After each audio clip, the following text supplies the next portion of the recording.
말씀을 나누도록 하겠습니다. 오늘날 현대인들은 참으로 숨기쁘게 달립니다. 스펙을 쌓기 위해, 또 남들에게 뒤처지지 않기 위해서, 인생이라는 트랙 위에서 숨이 턱에 차도록 질주합니다. 그러나 정작 우리는 왜 그렇게 달리고 있을까요? 그 길의 끝에는 무엇이 기다리고 있습니까? 이러한 궁극적인 질문 앞에서 우리는 침묵하곤 합니다.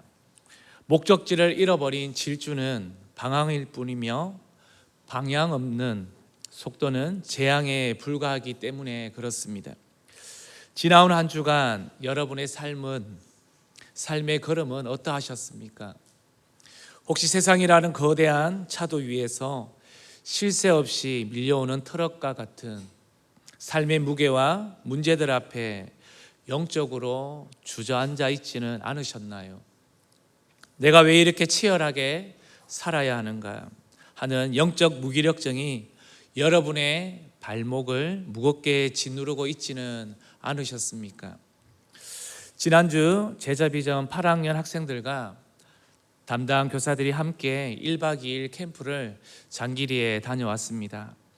이번 캠프의 하이라이트는 작년에 이어서 첫날 감행한 21.7km에 달하는 걷기 코스였습니다. 솔직히 말씀드리면 출발 전 제 마음에 작은 부담감과 걱정이 있었습니다. 행여나 무슨 안전사고라도 일어나면 어떡하나 하는 염려였습니다. 평상시 대부분의 아이들은 건물 안에서 보내는 시간이 많기에 먼 거리를 땡볕에서 걷는다는 것 자체가 귀찮고 힘든 일이기 때문에 그렇습니다.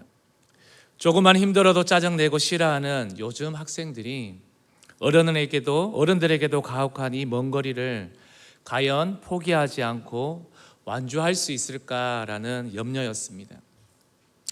그러나 이 걱정과 상관없이 하나님께서는 아이들의 발걸음마다 말로 다 할 수 없는 은혜의 추진력을 부어주셨습니다.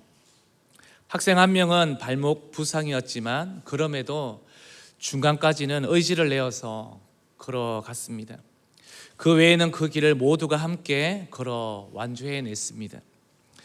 저는 길 위에서 땀 흘리며 걸어가는 아이들의 뒷모습을 바라보며 이것이 단순한 야외 활동이 아니라 오늘을 살아가는 저와 아이들의 인생이자 반드시 완주해야 하는 거룩한 믿음의 경주임을 걷는 내내 깨닫게 되었습니다. 오늘 본문 히브리서 12장 1절과 2절은 고난과 핍박 속에서 믿음의 경주를 멈추고 과거 유대교로 돌아가려고 했던, 즉 영적 침체와 포기의 유혹 앞에 서 있던 초대교회 성도들을 향해 선포된 말씀입니다. 성령께서는 오늘 이 새벽 동일한 영적 무기력과 싸우고 있는 우리를 향해 외치십니다. 인내로서 우리 앞에 당한 경주를 하며 믿음의 주여 또 온전케 하시는 이인 예수를 바라보자. 우리 다 같이 한번 외쳐볼까요? 인내로서 우리 앞에 당한 경주를 하며 믿음의 주여 또 온전하게 하시는 이인 예수를 바라보자. 오늘 우리는 아이들이 걸었던 그 21.7km의 여정을 영적 렌즈로 투명해 보며 우리가 걸어가는 이 믿음의 길에 감추어진 은혜의 비밀을 세 가지로 나누고자 합니다. 첫 번째입니다. 혼자 가면 방황이지만 함께 가면 교회입니다. 우리가 가장 먼저 기억해야 할 영적 진리는요, 믿음의 경주는 결코 혼자 걷는 고독한 질주가 아니라 그리스도의 피로 묶인 공동체가 함께 걷는 연대의 길이라는 사실입니다. 달성포에서 걷기가 시작되었을 때 대자연의 풍경은 너무나도 아름다웠습니다.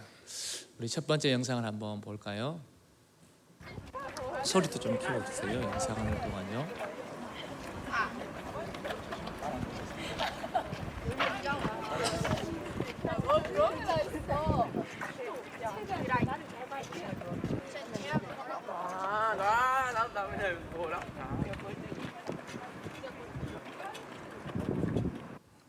네, 끝없이 펼쳐진 강과 하늘, 나무들은 교실 안에서 결코 맛볼 수 없는 하나님의 창조 세계의 신비였습니다.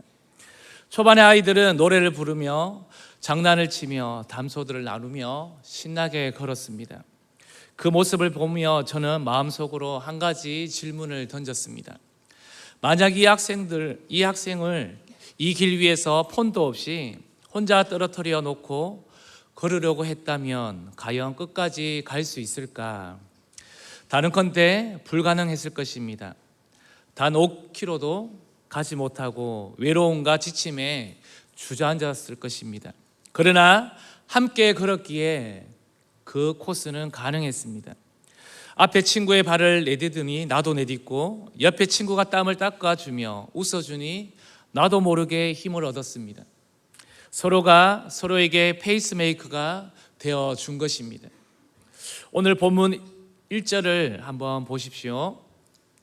빨간 부분 보면요, 구름같이 둘러싼 허다한 증인들이 있으니, 여기서 구름같이 둘러싼 허다한 증인들은 히브리서 11장에 등장하는 믿음의 선진들 뿐만 아니라 지금 내 옆에서 함께 예배하고 있는 믿음의 동력자들을 뜻하기도 합니다.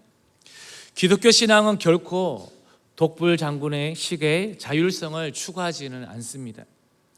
현대 문화는요, 우리에게 이렇게 외칩니다. 너 혼자의 힘으로 내 삶을 개척하라.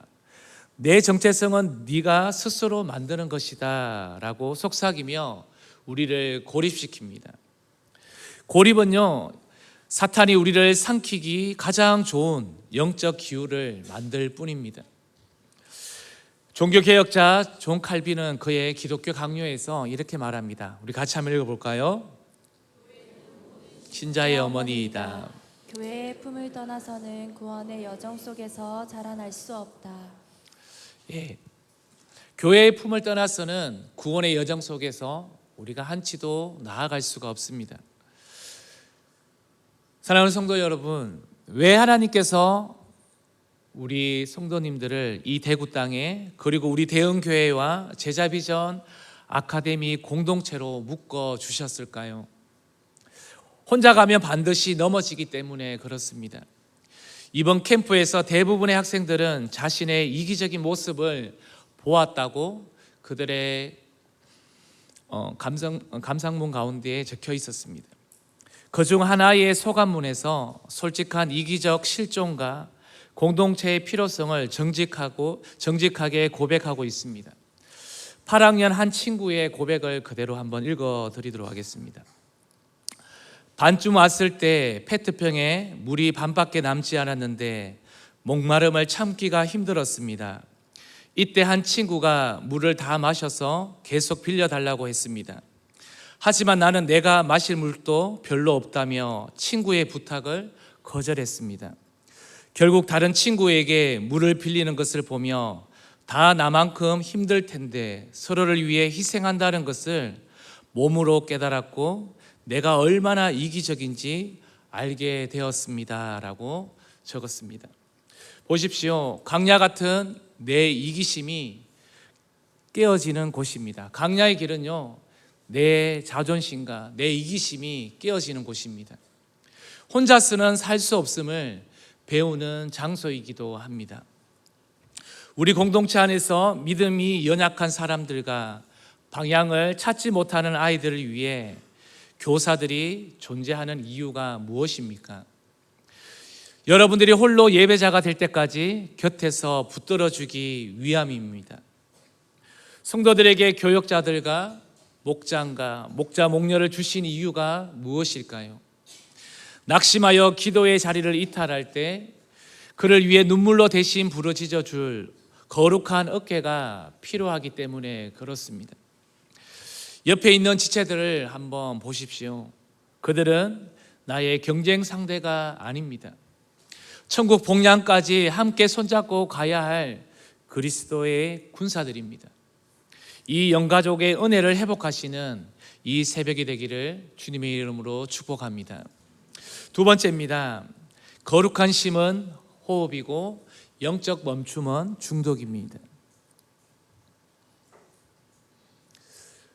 우리가 깊이 통찰해야 할 영적 진리는 우리의 신앙 여정에서 가장 위험한 순간은 고난의 한 복판이 아니라 일시적인 안락함에 안주하여 영적 전진을 멈추어 버릴 때라는 것입니다.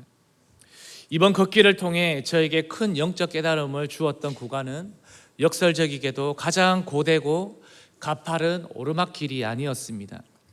아이들이 작성한 소감문을 읽으며 발견한 뜻밖의 사실이 있었습니다.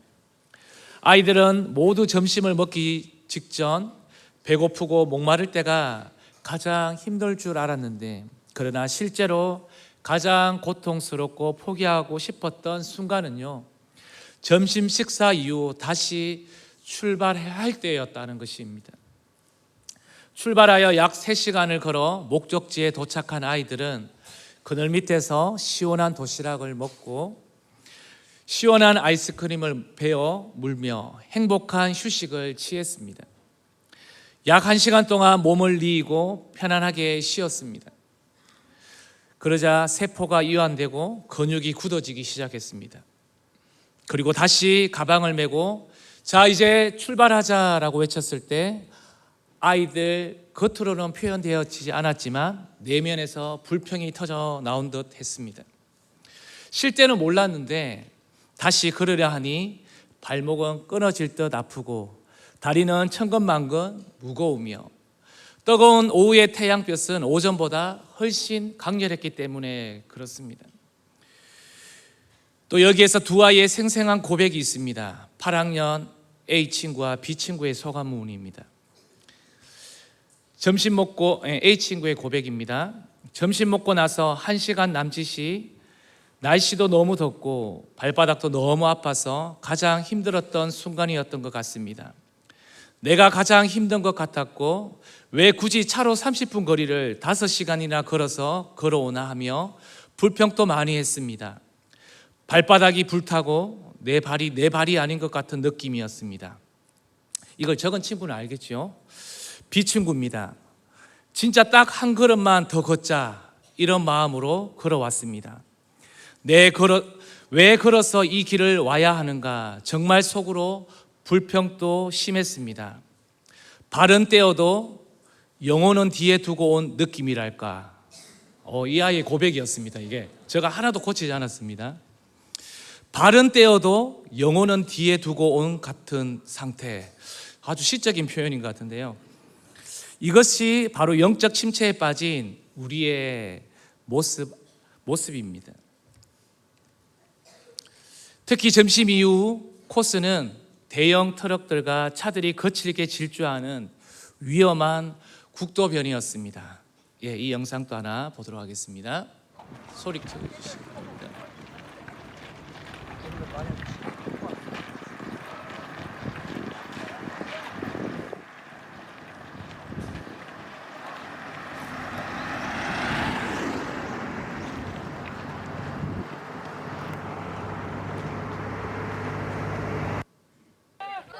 네, 잘 보셨습니까?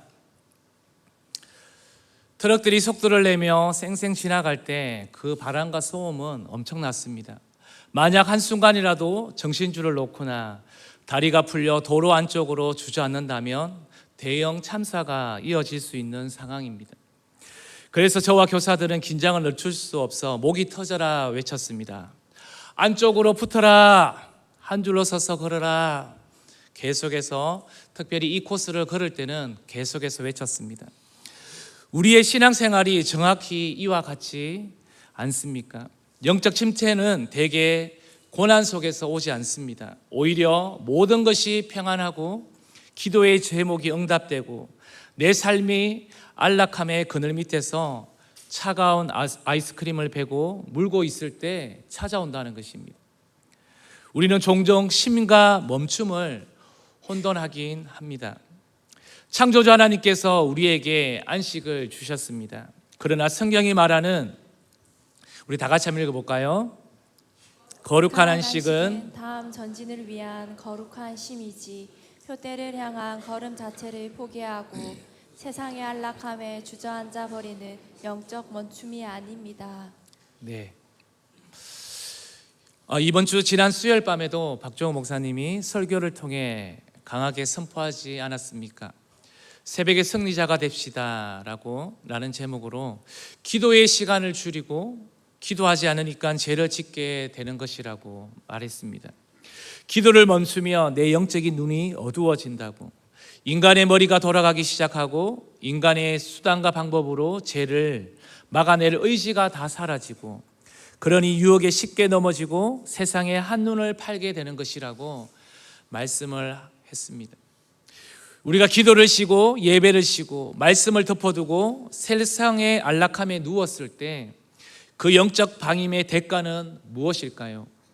바로 세상이라는 거대한 차도 위에서 밀려오는 유혹과 시험의 터럭 앞에서 내 영혼이 무방비로 노출되는 것입니다. 물질 문명과 음란의 문화, 세속주의라는 거대한 트럭이 우리 영혼을 향해 돌진해 올 때 정신을 차리지 않으면 우리의 영혼은 파괴되어질 것입니다. 성도 여러분, 지금은 나라를 보아도, 가정을 보아도, 내 자신을 보아도 영적 안락함의 쉼터에서 누워 잠잘 때가 아니라는 것입니다. 다시 신발끈을 동여매고 영적 새벽을 깨우며 힘차게 발을 내딛는 믿음의 성도님들 되시기를 바랍니다. 마지막 세 번째입니다. 십자가를 품을 때 추진력이 솟아납니다.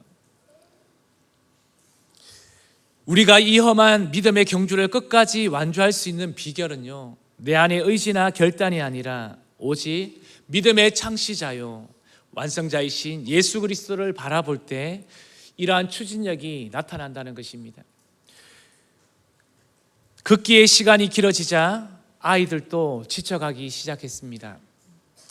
목사님, 선생님, 언제 도착하나요? 얼마나 더 걸어야 하나요? 힘든 마음들이 겉으로 쏟아져 나왔습니다. 그때 말했습니다. 이제 마지막 1.7km만 더 가면 너희들이 편히 쉴 수 있는, 점심 식사할 수 있는 장소가 나올 거야 라고 말했습니다.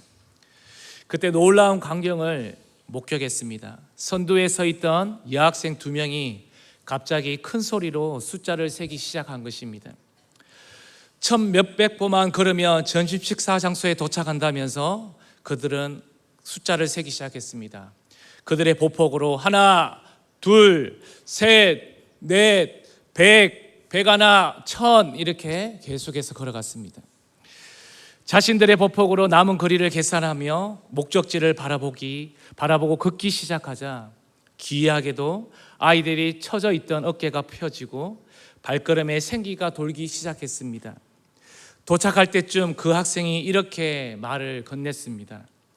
목사님이 1,700m 정도 남았다고 하셨을 때 숫자를 세며 친구와 발 맞추어 걸어가니까 이상하게 다리 아픈 게 잊혀졌어요.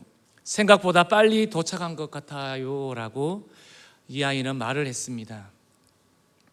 목적지가 보일 때 고통을 초월하는 초자연적인 힘, 추진력이 발생합니다. 오늘 본문 2절은 이 경주의 최종 목적지이자 우리에게 끊임없는 추진력을 공급하시는 분을 선포하고 있습니다. 우리 2절 말씀을 다 같이 한번 읽어보도록 하겠습니다. 믿음의 주여 또 온전하게 하시는 이 예수를 바라보자. 그는 그 앞에 있는 기쁨을 위하여 십자가를 참으사 부끄러움을 개의치 아니하시더니 하나님 보좌 우편에 앉으셨느니라. 믿음의 주여 또 온전하게 하시니 예수를 바라보자. 여기에서 바라보자라고 해당하는 헬라어는요, 단순히 눈으로 쓱 쳐다보는 것이 아닙니다. 이것은 다른 모든 곳에서 시선을 돌려 오직 한 대상에게만 시선을 고정하는 것입니다. 내 아픈 발바닥, 나를 치고 지나갈 것 같은 세상의 두려운 환경에서 시선을 완전히 돌려 오직 예수 그리스도 한 분만을 독점적으로 응시하는 상태를 말하는 것입니다. 내 의지와 열심은 금세 무너지고 굳어져 버립니다. 그러나 우리가 고개를 들어 나를 위해 십자가에서 지키시고 피를 흘려 경주로를 완성해 놓으신 예수 그리스도의 사랑을 묵상하시기를 바랍니다. 그럴 때 강야의 길 같은 삶 속에서 친구들의 서로 섬김과 소중한 물 한 모금처럼 찾아오는 주님께서 주시는 세미한 은혜를 우리는 맛볼 수가 있습니다. 또한 우리의 영혼의 모든 잡생각과 사춘기 같은 영적 방황이 떠나가고 전진할 힘을 얻게 된다는 것입니다. 상황이 아니라 방향을 보시기를 바랍니다. 내 감정이 아니라 변함없는 십자가의 표대를 바라보시기를 바랍니다. 그때 우리는 내 능력을 뛰어넘는 거룩한 속도로 완주하게 될 줄로 믿습니다. 이제 말씀을 맺겠습니다. 우리는 마침내 21.7km의 대장정이 끝나고 아이들이 최종 목적지인 장길이 숙소 부근에 도착했을 때에 아이들의 표정은 언제 내가 그 힘든 코스를 걸었나 할 정도로 편안해 보였습니다. 마지막 세 번째 영상을 한번 완주했을 때를 보도록 하겠습니다. 소리 좀 높여주십시오. 좀 높여주십시오. 소리.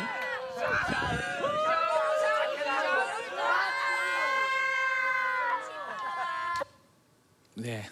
와, 억지로 소리를 낸 것이었습니다. 와, 이렇게 소리도 안 나왔는데요. 네, 아이들은 서로 소리치고 환호성을 질렀습니다. 왜 그렇게 기뻐했을까요? 편안하게 일상의 버스를 타고 편하게 목적지에 간 아이들은 결코 맛볼 수 없는 기쁨이었습니다. 힘이 들었고 포기하고 싶었지만 자신과의 싸움에서 믿음의 의지를 내어 끝까지 걸었기 때문에 주어지는 거룩한 승리의 기쁨이었습니다. 마지막 사장 한 장을 보겠습니다. 사랑하는 성도 여러분, 우리의 인생 경주도 반드시 끝이 있습니다. 우리는 이 땅의 일시적인 성과나 스펙만 바라보다가 허무하게 인생을 마치는 존재들이 아니라는 것입니다. 우리의 호흡이 다하는 날, 혹은 주님이 이 땅에 다시 오시는 그 영광의 날에 우리는 우주 만물의 통치자이신 예수 그리스도 앞에서 이 믿음의 경주를 결산하게 될 것입니다. 우리가 믿음의 주로를 포기하지 않고 끝까지 완주하여 천국 문에 들어서는 그날, 우리 주님께서 여러분의 눈에서 흐르는 모든 눈물을 닦아주시며 이렇게 말씀해 주실 것입니다. 잘하였도다 착하고 충성된 종아, 내가 고단한 인생길 속에서 믿음을 지키고 끝까지 걸어왔구나 라고 말이죠. 이제 내 아버지의 즐거움에 참여할 시간이다 라고 주님께서 우리를 맞이하실 것입니다. 이 영광스러운 마지막에 한 일을 우리가 바라보며 살아가시기를 바랍니다. 오늘 당장 내 눈앞에 펼쳐진 광야의 거친 모래바람과 아픈 발바닥 때문에 낙심하지 마시기를 바랍니다. 옆에 있는 믿음의 동력자들의 손을 꼭 잡고 교사와 목자의 인도를 따라 한 걸음씩 오늘 또 나아가시기를 바랍니다. 주님이 주시는 초자연적인 추진력으로 영적 새벽을 깨우고 오늘 하루도 넉넉히 승리하시는 거룩한 우리 다음 세대들과 우리 믿음의 성도님들 다 되시기를 주님의 이름으로 축복합니다. 우리 함께 기도하겠습니다.